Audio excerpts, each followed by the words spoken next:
He sits on the board of several investment and financial services companies, including the Anglo Energy Company, and serves on the board of directors of Prime Oil and Gas, a public company traded on the Australian and U.S. markets. He edits the Daily Dig, a widely distributed regular financial and market email newsletter, and he is the author of the book, The Question of Value. We're thrilled to have him return for a third time for a Phase 2 conference. Ladies and gentlemen, the man knows all about wealth creation, Mr. Philip Judge. Welcome to Panama. You can all hear me okay? Yeah. Good. I always have to work with my accent, and I appreciate the patience of people. So to get an idea, who's from the United States here this afternoon? Okay, that's the goodly majority. I think there'd be some people here from Canada as well. Okay, yes, hello, remember you. And anyone from down under, Australia, New Zealand? We've got a few there. I think 3 hands, so that means that 3 people might be able to understand me if I start speaking quickly. For the rest, I'll do my best to slow down a little bit and be patient with me. And today I'm going to be speaking about wealth, but you see, where do we start when we talk about wealth? I think everybody's interested in making money. Most people crave riches. But I prefer to define it as a process of creating wealth. There's actually 2 aspects to wealth when you look at the history of people down throughout the ages that have been either blessed with or have worked hard to create wealth.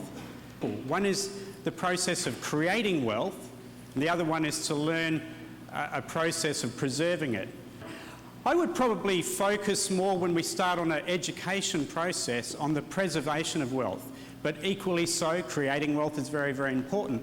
But what I've seen throughout history, when we've researched history and when I've worked with families, very often people come into a lot of wealth quite quickly. They might make some money through winning a lottery, or they might have a very good business venture that goes right for them, and suddenly they're faced with a lot of money and they don't have the foundation to maintain it and to preserve it. So what we see, and you might see this with your own group of contacts and friends, is that people very quickly spend all that money, and maybe within 1 generation they're right back to square one, they're poor, they're in debt, and so on. So preservation of wealth is extremely important. Where do we start in our time together? Things that I like to start working with people on in the education process is the keys to identifying and investing in sectors. What sectors are going to be good for us moving into the future or right now? Most people would be aware that in the 1990s, the high-tech .com market did very, very well for some people. A lot of people also lost a lot of money in that sector. Over the last few years, we've been seeing a change in our sector fundamentals. We're seeing now the resources sector is one that is starting to get a lot more attention. We're seeing rising prices in a lot of areas, such as base metals. We're seeing this in copper and nickel and oil and gas and gold and silver. So one thing we can do is look at sectors. How do we invest in sectors? Identifying buying opportunities. Learn how to identify the bottom of a market and buy at the bottom of the market and then sell at the top of the market. It's interesting that over time, when you look at the investment crowd, and you can take a snapshot of markets, you see that the vast majority of mum and dad investors actually end up doing the opposite. Generally, they get in towards the top of a market, and then as that market collapses because the sector starts to shift, then they end up selling out at a loss towards the bottom of the market. So what we need to do when we're identifying and building the foundations to wealth is learn how to identify market fundamentals and learn how to identify the top and the bottom so that we know when we can buy. We buy at the bottom and aim to sell at the top. Something I spend time on, and I know a lot of people that have heard me before have sat through my lectures where I've talked about the money that we use, the life cycle of money, why is money so important to us. I like to really put people's attention back to the monetary systems of the day. We've been able to see money throughout 6,000 years or 5,000 years of human history. And we're able to draw some very, very good analogies from that history and set us with some good fundamentals for investing and wealth creation in the days in which we live. Reasons to own gold and silver, we'll certainly look at that over the next day or two. The reason to invest in tangible assets. What are tangible assets? Often people will come into my office here in Panama City and we'll start a discussion and I'll ask that question and people will have to scratch their head. They've never really thought about what is a tangible asset versus a non-tangible or maybe a paper asset. So it's one of the things that I think is very, very important in today's world. A moment ago I spoke about money, the difference between real money versus debt-issued money. Another thing that I find very important is learning about international and sector diversification. Most people understand the concept or the principle of being diversified in their investments. And they might think, well, okay, let's diversify our share portfolio. So they might own some industrial stocks, some transport, some high tech. But really, when you take a step back and you look at diversification, you'll actually see that that's a very, very narrow investment strategy. And we try to talk more about the broader picture of diversification. It's interesting that if you think about your friends and your group of contacts and the people you do business with, you'll see that probably 99% of people that you know will earn 100% of their income within the country in which they live and reside. Secondly, 99% of people that you and I know own 100% of their assets within the country in which they live and reside. So in other words, they're earning 100% of their income within their own country, and secondly, all their assets are within their own country. So people have never really looked at international diversification of both their income and also their assets. Now, I feel that you people here today are very different to the norm because you're here in the first place, you're already looking internationally, you're already thinking about wealth creation and so on. But still, it's an important thing to do to understand international diversification. And so what I'm going to do is tell a story. It's an old story, it's been around for millennia, is really a backbone to understanding economic cycles and wealth creation. You might think, well, I've flown all the way from the US and Canada and England and Australia to sit around and hear an old fable or an old story, but it's by stories that we learn. It's by stories that our children learn about life. They learn the principles of living. It's stories that teach us to read and write. They connect us to our heritage, our family, and our country. Stories give us meanings to the situations that we encounter. And most important about stories, particularly the one I'm going to tell over the next few minutes, is that these stories teach us history. Winston Churchill, when he was talking about the future in Europe, he's saying the further we look back into the past, the further we'll be able to look into the future.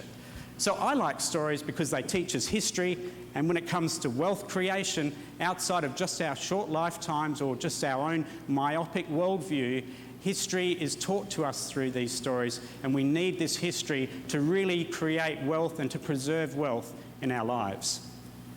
I believe it's one of the most powerful wealth creation and preservation stories ever told in history, at least that I've been able to find. This story is recorded in several old Egyptian scripts and texts, as well as several Hebrew ones, and we have a version of it in our Old Testament to this day that we can still read. It's a story about a young man called Joseph. The economic setting for our story this afternoon is around 1600 to 2000 BC, during the 11th dynasty of the Middle Kingdom of ancient Egypt. You can look into the history of this and you'll see confirmed the Hebrew stories and the Egyptian texts that tend to line up with the story we're going to talk about. It was a sophisticated social structure, much like today. We had a very high division of labour. This is where people specialised in certain areas within the economy. So you had a high skill set, you had high training, you had sophisticated communication systems, you had good markets. You'll see from our PowerPoint there that ancient Egypt controlled much of the wealth and trade of the then known world, with their trade and influence extending right over to the Far East. It was a strong economy built on the production of tangible and essential assets. When I talk about tangible assets, I always try to bring us back to what is essential to our day-to-day lives. In the time of Egypt, It was about the production of food. It was one of the largest grain production areas and regions in the entire then known world. This was at a time where gold and silver was a storehouse of wealth. This was in effect the money that people used. Today our monetary systems are far more complex, but in ancient Egypt it was quite still at that time quite simple, and it revolved around the extraction of gold and silver from mines. It's interesting that this monetary system has been with us right through 6,000 years of human history until as recently as about 100 years ago. Egypt at the time was producing vast amounts of gold and silver. Most of it was, the monetary stocks of the then known world. More importantly, Egypt had a stranglehold on agricultural production. We're talking here about a thing called an agrarian economy, where the economy of the people revolved around the production of agricultural produce. Why it worked so well was that the Nile Valley and the Nile Delta regions of ancient Egypt had a water supply from the vast continent of Africa. Wherever it rained on the larger continent of Africa, it ultimately, which tended to be monsoonal floods, it would ultimately flow in flood conditions into the Nile River and flow all the way up to northern Egypt into this very, very fertile area. It meant, in effect, that the Egyptian economy was no longer dependent on its own local water supply.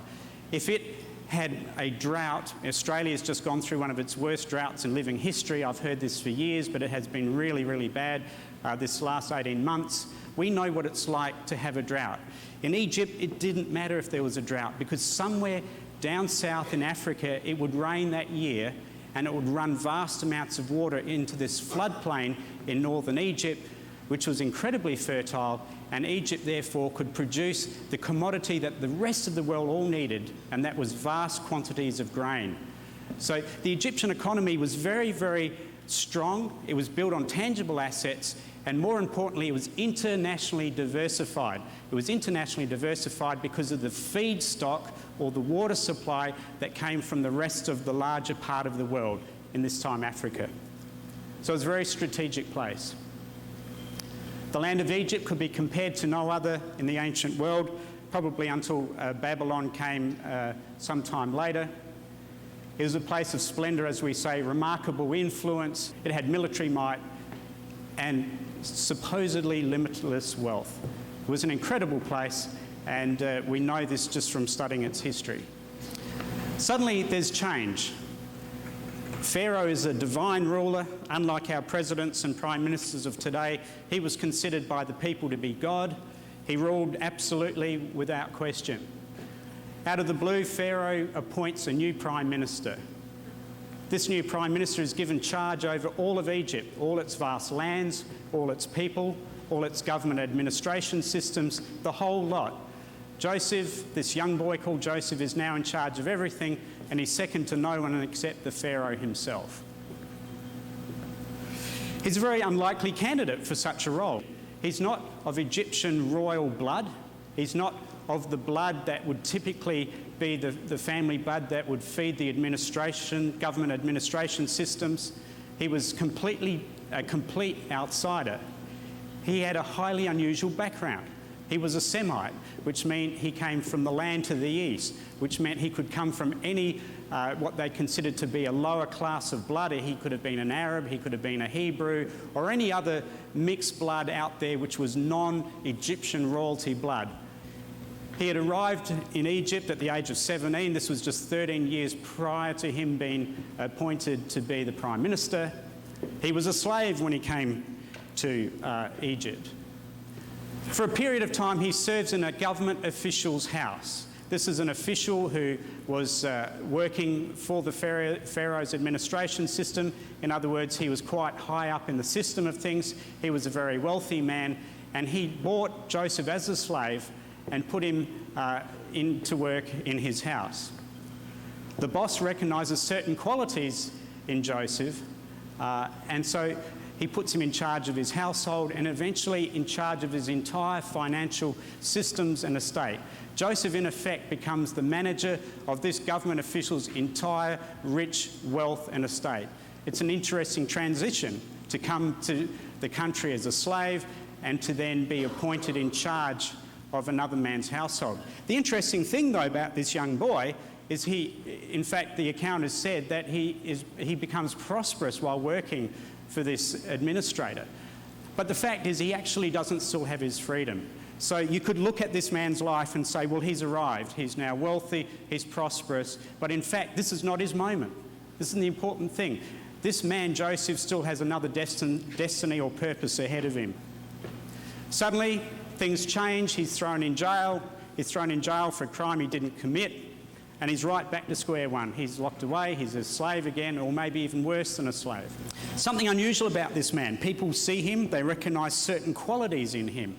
He's a man that brings respect. He seems to be responsible. He seems to be ethical. He seems to be moral. So quickly, the warden of this jail, it's in fact Pharaoh's jail, so you can imagine you're going to have all kinds of different people living within these dungeons.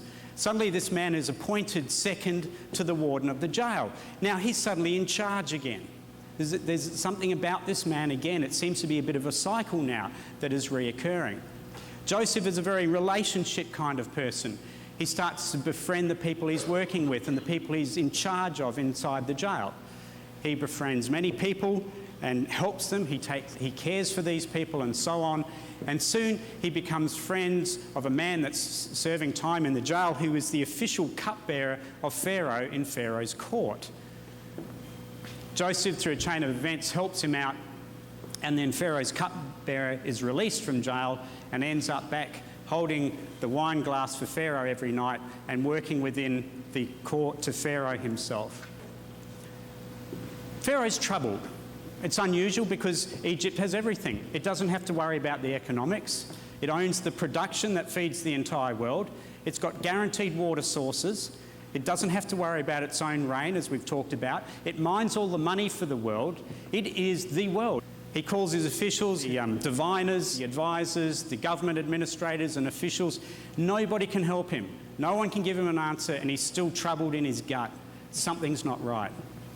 Suddenly, the cup holder remembers the man in the jail and says to Pharaoh, you know, I think there's a man that might be able to help you.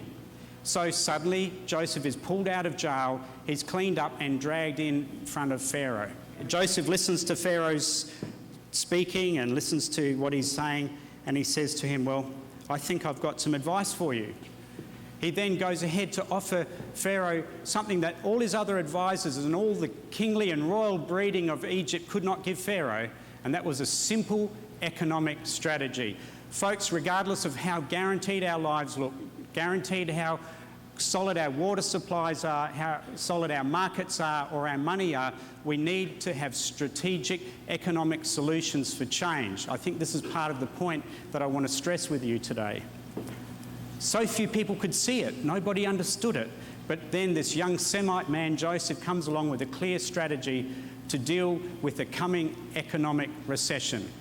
Life is all about cycles. Economics is all about cycles. Joseph simply recommends to Pharaoh, he says, I believe that the economics of Egypt are going to change. And for that, you need to put into place, sir, some very definite but simple strategies to prepare you for the change that is coming. And on top of that, you're going to profit greatly from it personally. And I'm going to explain to you how we do it. We take 20% of the stocks of the production of this great land and we put it into storage. And furthermore, sir, you need someone to administrate this. Suddenly, Pharaoh sees in this young man dragged out of jail and thrown before him on the court the same thing that everybody else had seen in him in the past. So what sets this man apart from others? He's a man of purpose and vision. We can see this because he rose up to being the second man in the jail under the warden, even after he had fallen from grace, from being the administrator of another man's vast property. Suddenly, he was thrown into jail. He could have given up. He could have said, no, I cannot go on any further. But no, when he stands before Pharaoh, Pharaoh recognises these same things. He's a man of purpose and vision. He didn't let his background or history deter him. He stood boldly before Pharaoh after he had just been pulled out of jail. He had obviously served the government administrator, a man called Potiphar. well, despite the fact that he'd been unjustly shipped to Egypt as a slave. He's a very interesting man. He exhibited fine financial management ethics, reliability and trustworthiness. He was a man that had all these characteristics, and he understood economics, which is why he was an administrator. He understood and cared for those around him. He built relationships with the oddest and most different of people, such as these men in the jail, the cupbearer of Pharaoh, for example, with the warden himself, with Potiphar, the government administrator whom he worked for. No man can be the administrator of much or even little without working with his subordinates, the people below him. He was a relationship man. He knew how to build relationships. He knew how to get the most out of people, and he would help them with their difficulties. He surrounded himself by influential people. There's no doubt that people that he met along the way, he might consider, well, this person could be helpful to me in the future. One example is the cupbearer that may come out of jail and go back into Pharaoh's court as a trusted... You've got to understand it, a cupbearer in Pharaoh's court is standing next to the Pharaoh with the jug of wine and the cup, and he's there listening to everybody that Pharaoh meets. He's listening to the economics of the country. He's listening to the military advisors. He's privy to a lot of information. He's going to be a trusted man. And Pharaoh, when Pharaoh is looking for another cupbearer, would rather the devil he knows than the one he doesn't. He's not going to quickly bring a new cupbearer to stand beside him. So it's interesting that Joseph builds a relationship with this cupbearer in a jail. Most importantly, he was waiting and prepared for his rags to riches moment. Whatever it is that you see as your stepping stone, your road to wealth now and in the future, you as an individual, you as a family, need to be ready always for your rags to riches moment. Opportunities come when you least expect them. The cupbearer, in fact, left the jail 2 years before Joseph was brought before Pharaoh. It's reasonable to expect that Joseph would have given up on that relationship and that connection with the cupbearer getting him one day into Pharaoh's office. It's interesting that you read one account and you see where Joseph says to the cupbearer, please remind me, when you go back to the court of Pharaoh, please remind me to Pharaoh. Please ask Pharaoh to see me, that I have favour with Pharaoh, that I can come before him and explain my case. But the cupbearer goes back to work and quickly forgets the man. For 2 years he's forgotten, and then one day the cupbearer thinks, oh, Joseph in jail. And he says to Pharaoh, he's got trust with Pharaoh, he says to Pharaoh, I knew a man in jail. You need to speak to this man. So we've all got to be prepared for our rags to riches moment. They come when we least expect it. You've got to study, you've got to prepare. Don't be fearful of change. I personally am persuaded that we're living in our lifetime of a time of great financial and economic change in the Western world. I really say that soberly and sincerely. But it's not a time to fear. It's a time to prepare. And this is what we see Joseph and Pharaoh did together. During 7 years it is of abundant production, Joseph accumulates the vast stockpile of tangible assets at bargain basement prices. It seems to be inferred in several accounts of this situation that Joseph didn't go and plunder the grain production from Egypt. What he did was he went in with Pharaoh's money, Pharaoh's dime, and he bought up the production and put it into storage. This is a time of great production. There's an abundance of grain. Joseph goes in and he buys it very, very cheaply from the producers and he puts it into storage. Over time, they accumulate vast stockpiles. He's buying these assets at the very bottom of the market. He's buying it when the production is up, the prices are low. After 7 years of abundance, a harsh economic and agricultural recession comes in the land. We know that it was a very harsh famine. Obviously, it affected more than just Egypt. As I said, the feeder of the Egyptian economy was the subcontinent of Africa. It meant that it didn't rain as far as where is present-day Nigeria and so on. We're talking a total regional drought. It also did not rain further to the east into Canaan and beyond. So it was a massive famine that spread throughout all of the region, all of the then known world. Most individuals were not prepared for the change, and they turned to Joseph in the time of famine to buy grain from him. They know now that this man's been storing grain. They noticed it for 7 years, but they didn't make any changes to their own lifestyle. And now suddenly the crop fails them, there is no rain, and they're without. So we're going to talk about the economic costs and benefits of the haves and the have-nots. We're in a situation now where we've got two classes of people in ancient Egypt. We have the haves, which is really a very, very small select group. It's Pharaoh, Pharaoh's household, and his private investment banker, if you will, which happens to be Joseph and Joseph's group. So at this point, they're the haves, they've got the only grain stock in Egypt, and the have-nots are everybody else. It says that people came to him and said, "Give us bread, why should we die?" And they started to buy bread with the money of Egypt, which was gold and silver, and whatever else worked as money in those days. And they started to part with their money to buy grain so that they would not starve. It says later that money failed after a time. In other words, money was valueless now. The only thing that was going to function as money was in fact food. And this showed how severe this recession was. A grain grower would happily have sold his grain for money. Faced with starvation of his family, he would part with all his money for grain. That's obvious. Money does change in its role. We've seen this many times. Around 1941, 1942, the Japanese were heading towards the shores of Australia. Imperial Japan had its aspirations on taking over the great land of Australia. Every soldier had printed in his bag a wad of Australian Japanese currency. If they had taken decisive military control in Australia, the first thing they would have done was made valueless the Commonwealth currency of Australia at the time, and they would have instigated the Japanese dollar, or whatever it would have been called, to be the money of the day. When Saigon fell in 1975, until the day it fell, the US dollar was the money of Saigon. That's how you bought things, that's how you traded. The Vietnamese money had failed years earlier, and now the US dollar was king. But the day that Saigon fell to North Vietnam, suddenly the dollar was valueless. Now the only money that worked was the currency of North Vietnam. Money changes in an instant, and it's done this throughout history. So they got rid of all their money buying grain. A year later they came back. Joseph said, "Well, what are you going to buy this grain with?" And they said, "Well, we'll give you our livestock." So he says, "Okay, we'll take your livestock." During that year, the Egyptian people gave up all of their livestock just to stay alive and to buy grain.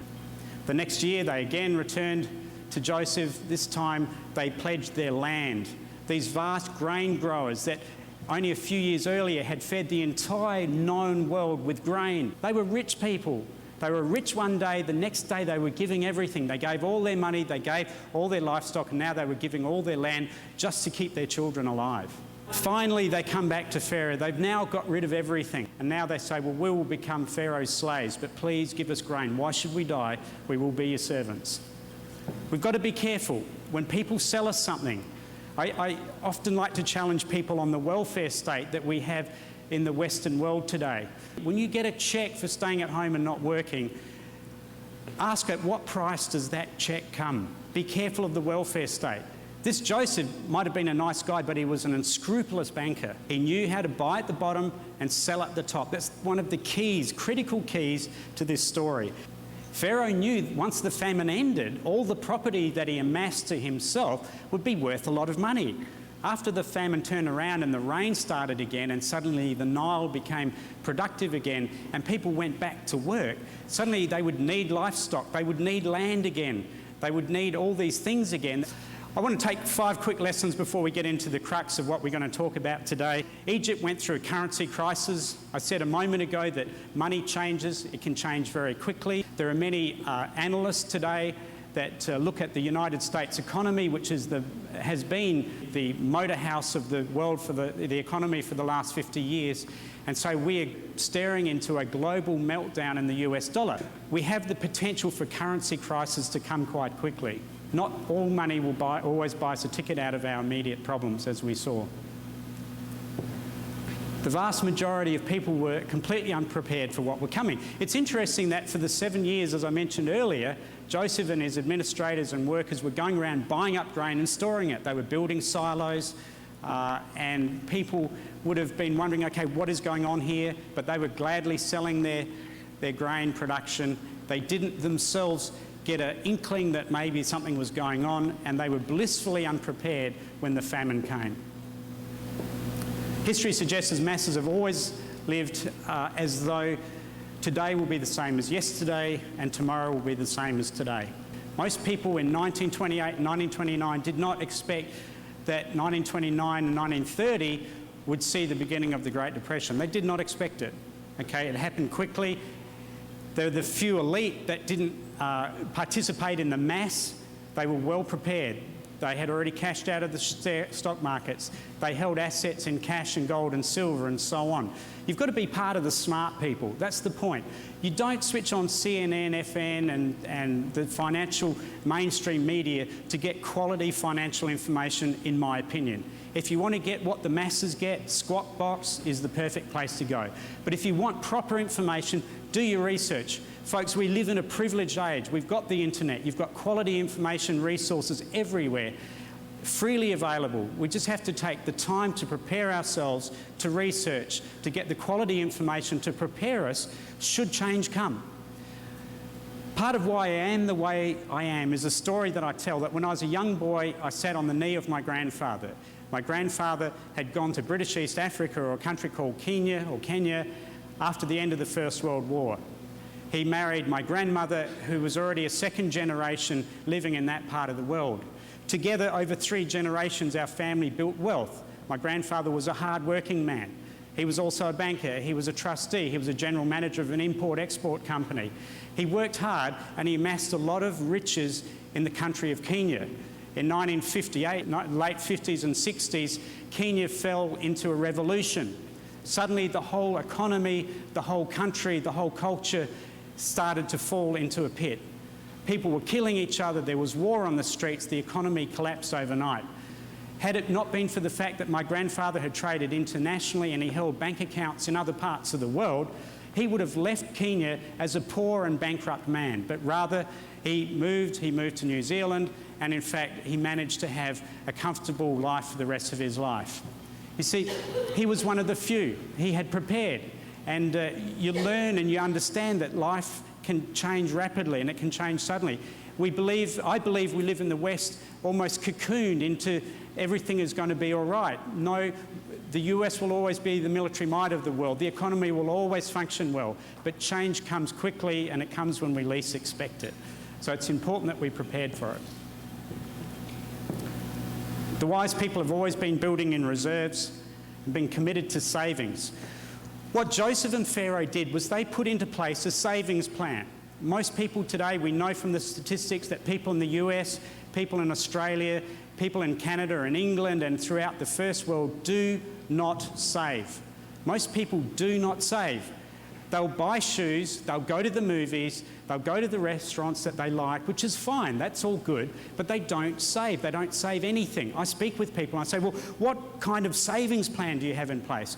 Well, we're waiting till I get my next promotion, and at that time, I'm going to start saving. That is not good enough, folks. That is not good enough. We need to be committed to savings. It's the most important part in the beginning of the step towards creating wealth. The people of Egypt, the masses, went through a time of value questioning. Something was very important to them one day was no longer valuable to them the next.